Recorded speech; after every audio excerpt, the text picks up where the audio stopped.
আসসালামু আলাইকুম রহমতুল্লাহি ওয়া মহান আল্লাহ তাআলার অশেষ মেহেরবানি, যে মেহেরবানি করার কারণে আমরা দিন ইসলামের মধ্যে জন্মগ্রহণ করতে পেরেছি।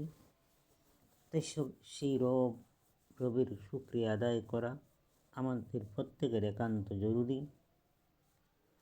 তাই বলতেছিলাম, আজকে আমাদের ইসলামের সেই দিন শিক্ষা প্রত্যেক মুসলমান নরনারীর উপর ফরজ। কারণ সেই শিক্ষা এমন একটি শিক্ষা যে দিনের শিক্ষার জন্য ছেলেমেয়েদের প্রথমে মক্তব শিক্ষা দেওয়া একান্ত জরুরি।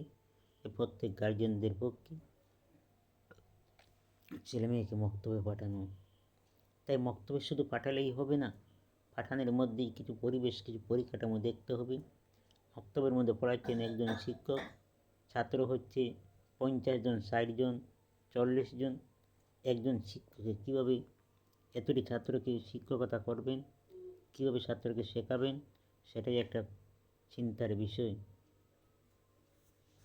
এই জন্য একজন মক্তবে কমিটি 2 জন শিক্ষকের দরকার। শুধু মক্তবে পাঠালেই হবে না, ছাত্রছাত্রীদের দেখতে হবে তারা কতটুকু শিখতে পারছে, কতটুকু পড়া এগিয়ে নিতে পারছে। শুধু মক্তবে পাঠানোর পরেই যে আমার শিক্ষা নেওয়া শেষ হয়ে গেছে, শিক্ষা পরিপূর্ণ হয়ে গেছে, তা বললেই হবে না। তাই বলতেছিলাম, মক্তব আমাদের জরুরি, কিন্তু সেখানে শিক্ষার পরিবেশ, শিক্ষার কেন্দ্র কীভাবে তা দেখতে হবে।